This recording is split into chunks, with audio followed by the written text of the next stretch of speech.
Hey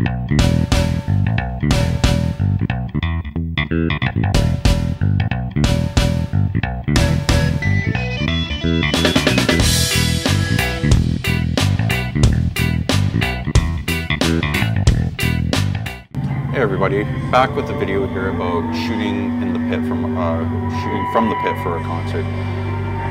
And I just wanted to give you the sort of first-person perspective for what it's like. And you know, we only got 3 songs in the pit typically. The day before I shot Courtney Love, she requested that we only do 2 songs, so it was cut really short. And in fact, I did GoPro her concert as well, but it was so short, it was even more crowded than this, and you'll see how bad this is. So I just wasn't happy with the footage that I got. So anyways, this is Death from Above 1979, and this is Rifflandia Festival in Victoria. I shot 2 days of this, 8-hour days, so it was quite long, and I was just shooting bands all day. So I was in this position, not necessarily by choice, but because I was one of the last to get into the pit, and this is where I was. So I tried to make the best out of it. What I was trying to do is to frame the bassist in between these 2 stacks with the drummer, who's also the singer, in the back there. So I wanted to focus on shooting wide and getting these 2 together in a single shot, just because they're a 2-man band, and that's who they are. So I didn't get what I wanted, so I decided to try and push in a little bit closer. I accidentally bumped into this videographer. I didn't mean to. It should have, because it's so tight. So I apologized and just went on. So I wanted to comment on the lights here. You'll see at the back, they're going all over the place. The intensity of the light is changing, the direction is changing. But the main lights that are illuminating the artist, they remain constant. So the good thing about concerts with lighting situations like these is, regardless of what the backlighting are doing, you meter for them with the constant light, and then you don't have to change it again for the rest of the set unless they start playing with the main lights that's illuminating them. So don't worry about what the background is doing, just focus on the main lights and their exposure. So you see I saw an opportunity to get in front of the stage here, so I moved in front by 2 girls with a cell phone, which is awesome.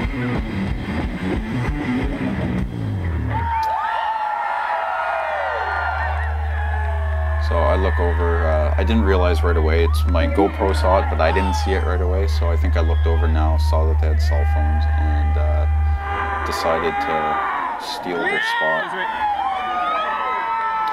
Now, I will say that I wouldn't ever do this to a photographer. You know, there's something we call pit etiquette, right? And you treat them with respect, you're going to get treated with respect too.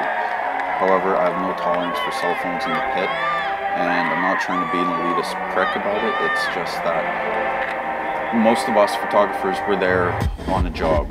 We've got responsibilities and obligations to provide images for whatever publication we're shooting for at the time. And I can guarantee you that the people in there with the cell phone, they're not there for a publication. I don't know how they got in, they're friends with whoever at the festival, or got some bullshit blog, I don't know, but you know, I'm not going to tarnish my name for the publication just because I let some cell phone person do it. So take it how you will. If you ever get to shoot in the pit, you'll see how much of a pain it becomes, especially when it's this packed. But enough of me bitching. So you'll see from this GoPro footage that my 16-35 at 16 millimeters isn't far off from what you're seeing right here. You know, it doesn't have the huge distortion like the fisheye distortion, but it's you'll see the images at the end, and they are distorted. You know, the perspectives are skewed a little bit. That's what I was trying to go for too. I didn't want like 100% realistic with these guys. I wanted to sort of stretch things and make it look a little bit unreal in camera.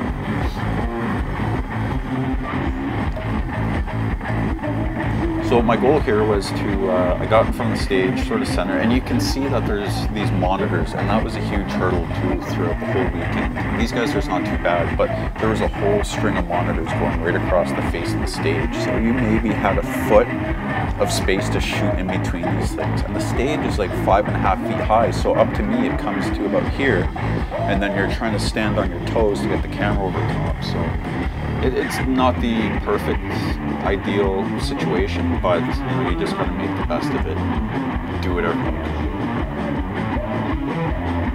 do. So and that's why I position here, because you can see the bassist in between his two monitors, and then I've got a good view of the drummer as well.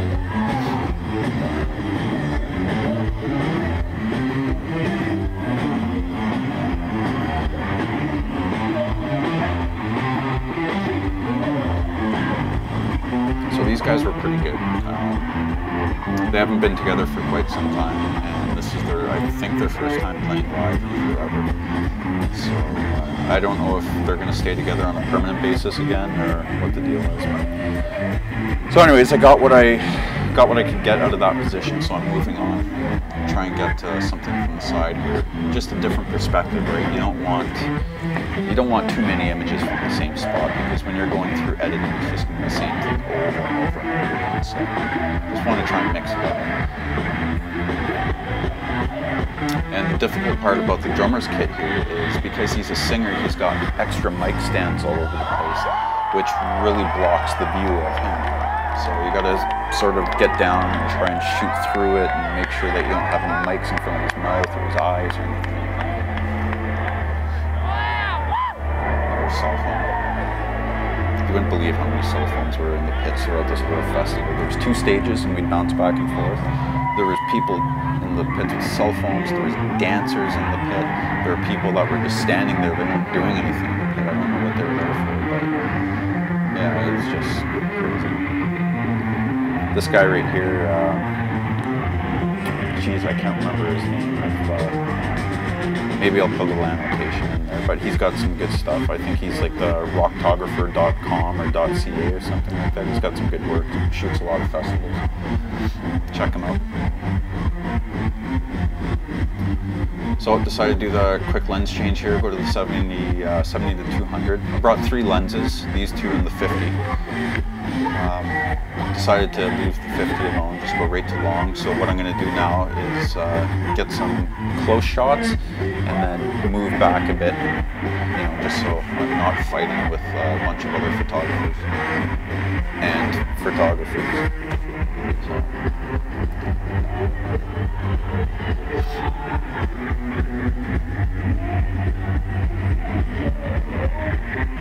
So yeah, I think I was just trying to get some single shots now with this. It's just shots of the drummer, shots of the bass player, and especially here too, now I can stand back, got a little bit more breathing room, I can get stand up a little bit higher. That way I'm not shooting up, it's more of a level playing field, so. Hey Piggy.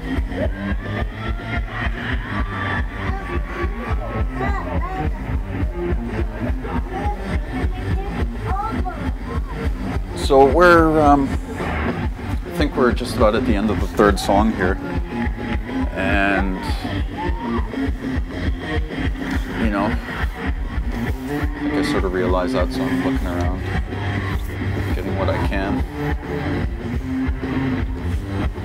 And for a lot of these acts, what I was doing afterwards is I was going into the crowd and shooting from there, and I believe I did the same thing here. With a lot of the bands, I was actually getting better images from the crowd with my long lens than I was getting at the stage, because it was so high, and like I said, the monitors. So like my Courtney Love images, one of my favorites is actually from the crowd.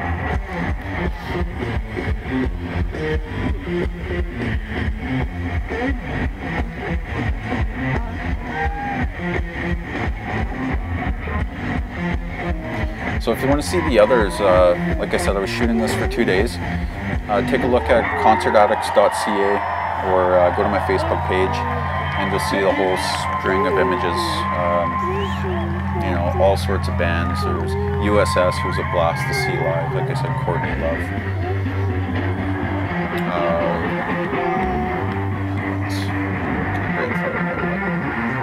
Anyways, they're right now they're kicking us out, so I'm waiting for the line to move. So I'm just trying to snap a couple extra pictures here as we go along.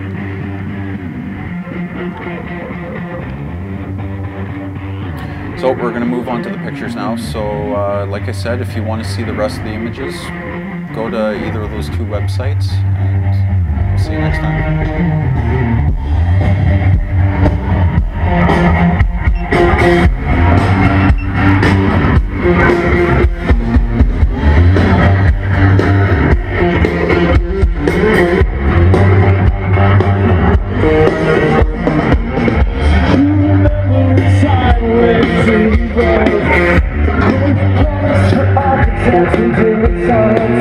A nice place to show just all along, all along. Hold on, children. You know the fathers of the